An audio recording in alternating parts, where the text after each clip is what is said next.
Good afternoon, one and all. In the last video of guidance and counseling, we have seen about an introduction of guidance and counseling, need for guidance and counseling, and characteristics, difference between guidance and counseling, etc. So today, in this video, we are going to see about the types of counseling, that is, directive counseling, non-directive counseling, and eclectic counseling. So I have already given you an introduction about what is counseling.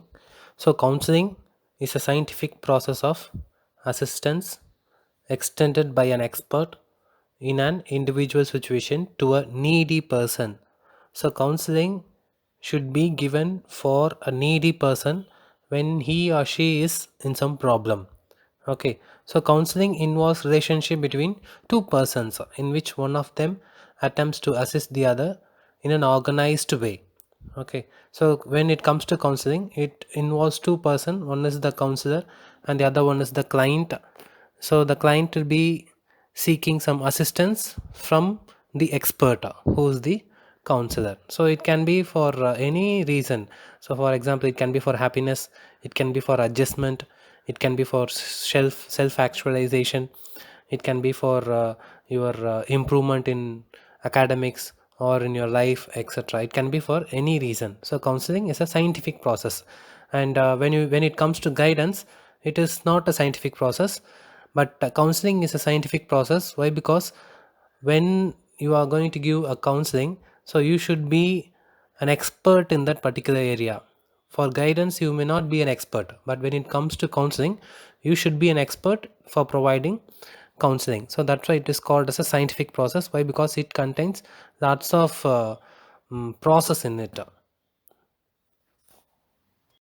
So next, types of counseling, we have directive counseling, non-directive counseling, eclectic counseling, and group counseling.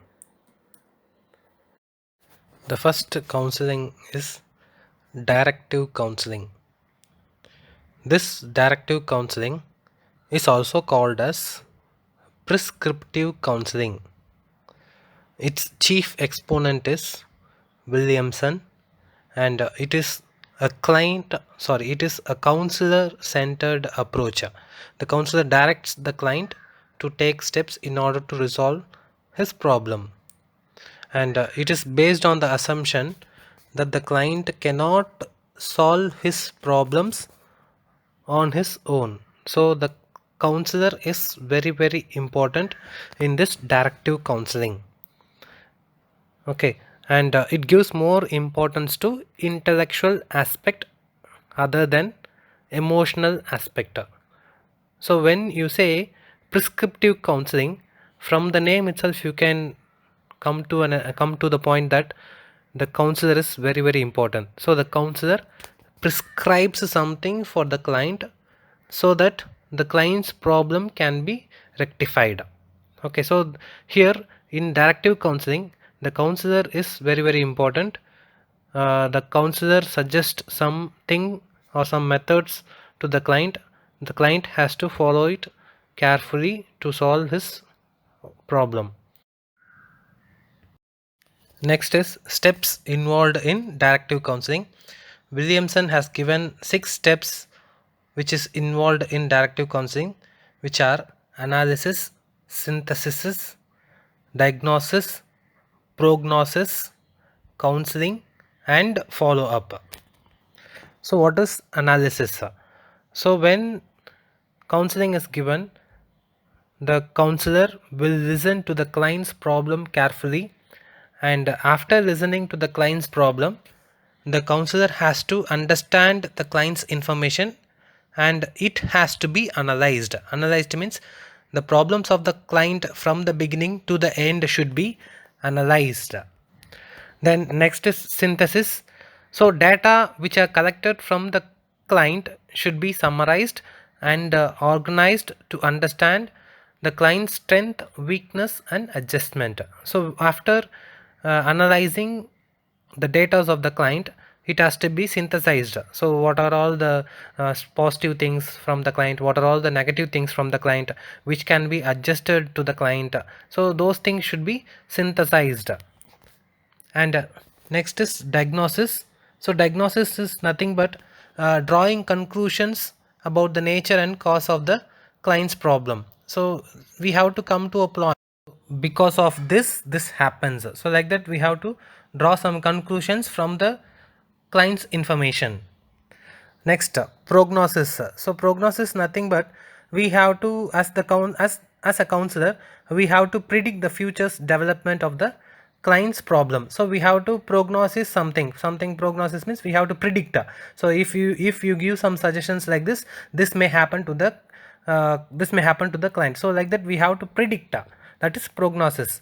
Next is counseling. So after all these steps, you have to bring out some adjustment or readjustment in the client. So you have to provide some counseling for the client. So after providing the counseling, follow-up will be conducted. So after counseling is over, the counselor helps the client to readjust the old problem which can be reoccurred to them, and the counselor has to follow the client whether he has rectified his problem, or whether he is in a good way or wrong way. So like that, so we have to ask the client to come back again for a visit. So these are the steps involved in directive counseling. Next is merits of directive counseling. So it has lots of merit, like it is less time consuming, and it is the best method. Why? Because less matured and less intelligent client interacts with experienced counselor. So the counselor is very experienced person, so he will be an expert in that particular area. So obviously when an expert gives some suggestion to the less matured and less intelligent kind, naturally the counseling will bring out some excellent output for the client. Okay, and this is the best method at lower level, where the client is not in a position to analyze his own problem, and this method, counselor becomes readily available to help the client, which makes the client very happy. Okay, so these are some advantages of directive counseling. Next, disadvantages of directive counseling. In directive counseling, the client never becomes independent of the counselor. So it is not an effective and the best guidance. Why? Because sometimes you have to give some freedom for the client so that they can express their own ideas or their own feelings or their own personal problems. So when this counseling becomes a prescriptive one. Prescriptive means when you go for a doctor, he will write something for you and you have to take those medications, then only you will be cured from those sickness. So likewise, in this directive counseling, the counselor directs something to the client which has to be followed. You cannot leave the counselor's suggestion, so you have to follow it. Okay, so sometimes this method will not be effective. Okay, and so that's what the personal autonomy and integrity of the client is not respected. So the client has some personal feeling and other personal issues. So as a counselor, we have to give respect to the client's problem and other things. So when it comes like a autocratic way, it is not a democratic counseling, so it will become an autocratic counseling, and the counselor fails in saving the client to commit the mistakes in future. So this prescriptive counseling or directive counseling will fail to follow the client in future. So this may lead them to make some mistakes again in their life. So these are some demerits of directive counseling. So the next type of counseling is non-directive counseling, and the chief exponent of this non-directive counseling is Carl Rogers, and it is also called as permissive counseling. And this counseling is just reversed to that of directive counseling, and it is a client centered process. So the earlier counseling, which is directive counseling, is counselor centered. This non directive counseling is client centered process. So this is just opposite to that of directive counseling. The main function of the counselor is to create an atmosphere in which the client can work out his problem. So the client will be given full freedom in this method. This type of counseling is emotional rather than intellectual. So emotional aspect will be given more importance rather than intellectual aspect. So this is non-directive counseling. Next, steps in client-centered counseling. So the following steps which are involved in non-directive counseling are defining the problematic situation, free expression of feelings, development of insight, classification of positive and negative feelings, and termination of counseling situations. So these are the steps which are involved in non-directive counseling, and we will see what are they. So the first one, defining the problematic situation. So first of all, the counselor should define the problematic situation. So after listening to the client's problem, so first the counselor has to describe to the client what is his problem. Okay, so his problem should be explained to the client.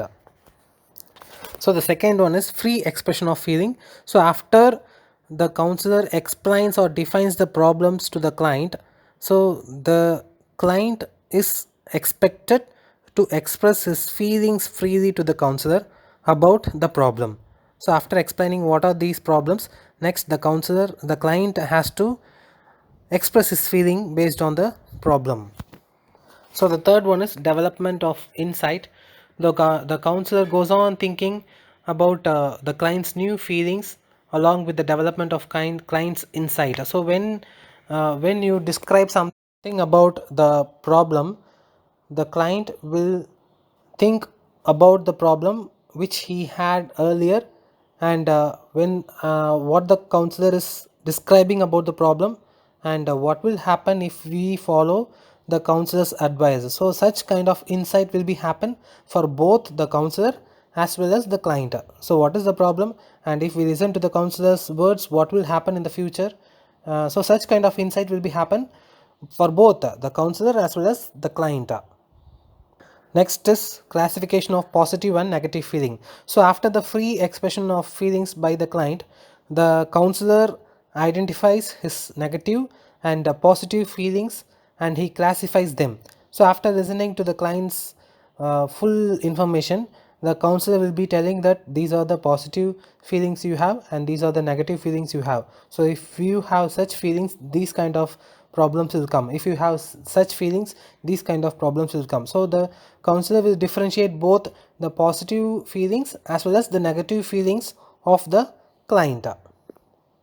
So next is termination of counseling situation. So the counselor looks for a point where he can terminate the counseling situation after all the above steps. So according to this, the client or the counselor can terminate the counseling situation when they attain to the end.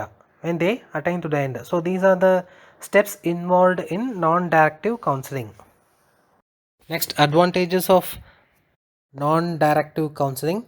So this helps the counselee to become independent and self-reliant and to attain the ability for self-direction. So in this non-directive counseling, the client is given freedom, and he becomes independent, and he can self-direct his own behavior after listening to the advice of the counselor, and it helps the client to attain emotional integrity and helps to reach his full growth.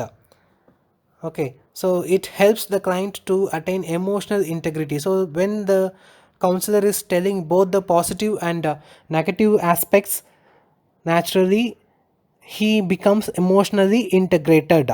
He becomes emotionally integrated and he attains some growth in his emotional stability, and it helps to attain more sustainable adjustment in a situation, and this type of counseling leaves its impression for a longer period. So compared to non-directive counseling, this non-directive counseling has a major impact on the client. Major impact on the client means, so when they are acting independently on their own, so it will have an impression for a long time. So compared to the directive counseling, non-directive counseling is the best counseling process. Next, disadvantage of non-directive counseling. It is usually more time consuming. It is not suitable for a less matured and less intelligent client. The counselor's passive attitude might irritate the counselee so much that he might hesitate to express his feelings. It is not possible in schools because the counselor has to attend many people. So non-directive counseling consumes more time. Why? Because you are giving some freedom for the client, so the client is free to express many things. So it will consume some time naturally. Okay, and when you say it is not suitable for less matured and less intelligent counselee, so your counselee or your client should have some idea about the problem, and you should have some idea about what will happen if we do this if we do this thing continuously in our life. So the client should be somewhat matured.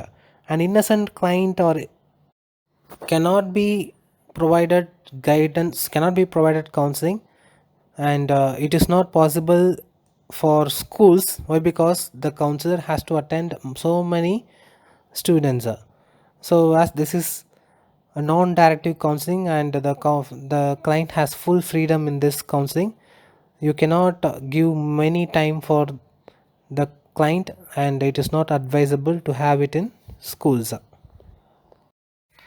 Next is difference between directive and non-directive counseling. So if you see this difference between directive and non-directive counseling, you will come to the point that what is directive and what is non-directive counseling. So this directive counseling is economical, it is economical, and non-directive counseling will consume some time. So directive counseling emphasis on problems, non-directive counseling emphasis on individual. So the problem is not important, the client is very very important in non-directive counseling. Again, directive counseling emphasis on intellectual aspect, and non-directive counseling emphasis on emotional aspect. And in directive counseling, methodology is direct, and in non-directive counseling, methodology is indirect. And in directive counseling, it solves immediate problem, and non-directive counseling deals with self-analysis and new problems. And directive counseling uses psychological assessment data, and non-directive counseling may not use psychological assessments. And in directive counseling, the counselor plays an active role. In non-directive counseling, the client plays an active role, and the client can take his own decision. Okay, so these are the differences between directive and non-directive counseling. The next type of counseling is eclectic counseling. The chief advocate of this type of counseling is Thorne.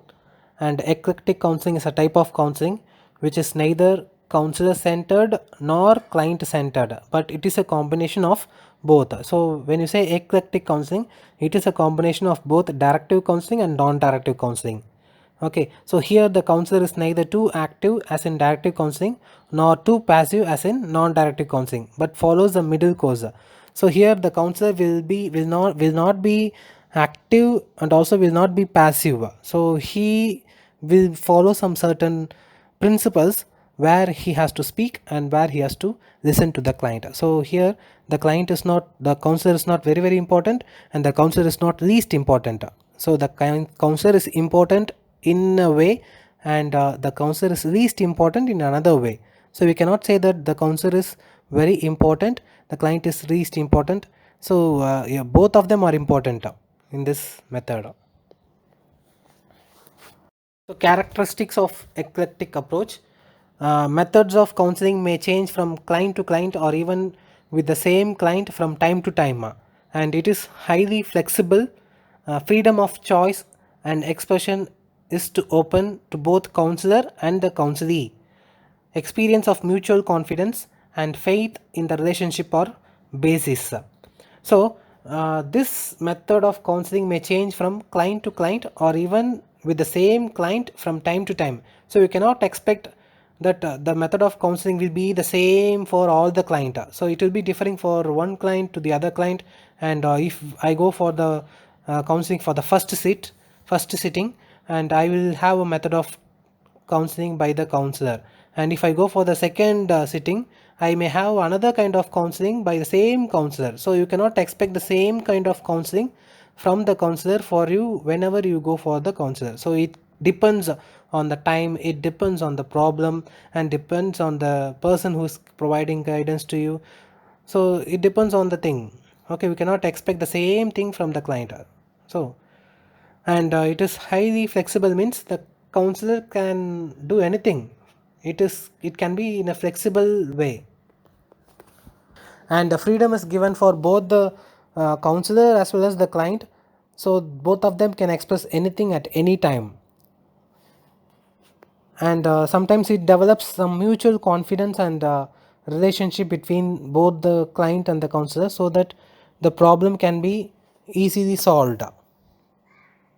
So these are the characteristics of eclectic counseling. Next we will see the advantages and disadvantages of eclectic counseling. So advantages of eclectic counseling: more cost effectiveness, it is more flexible, it is more objective and coordinated approach. So more cost effective means whatever you provide cost, it will be that much effective. Okay, if you give 10 rupees, it will be worth of 10 rupees. If you give 100 rupees, it will be worth for 100 rupees. That is what it is, more cost effective.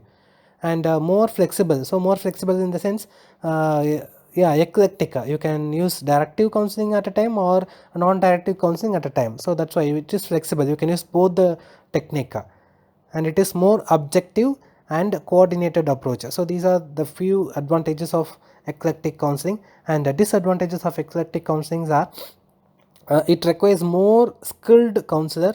So the counselor should be an expert in this area. The role of counselee and the counselors are not predetermined, so anybody can play any role. So it is not predetermined. So when you give freedom, the counselor will talk something. When you give freedom, the client will talk something. So that's why it is called as, it is not a predetermined thing. So the next counseling is group counseling. It is a technique where a group of persons are counseled by applying group integration method for all purpose of arriving at a solution to the problem of the group. Okay, so group counseling is nothing but a counseling given for a group. Counseling given for a group. For example, if you are giving some counseling for your classroom, it is called as group counseling. If you are giving counseling for one particular student, it is called individual counseling. Okay, so if you are giving counseling for a group more than 2 or 3 person, it is called as group counseling. Next steps involved in group counseling: selection of participant, starting the session, orientation towards discussion, checking the unwanted behavior, assisting in self disclosure, assisting in decision making, closing the session, and follow up. So these are the steps which are involved in group counseling. So this counseling is not important for us. Directive counseling, non-directive counseling, and eclectic counseling is very important. You just know what is group counseling. Group counseling is nothing but counseling given for a particular group. Okay. So we have almost completed the first unit of guidance and counseling. So you just go through our syllabus and see what are the headings which are left out in first unit, and just let me know. I will provide you another video. The topics like personal challenges of a counselor and needs for special training, that you can write your own problem. Personal challenges means if you are going to become a counselor, what are all the personal challenges you will face, what are all the problems you will face. So you think about it, and we'll see it in the next video. Thank you.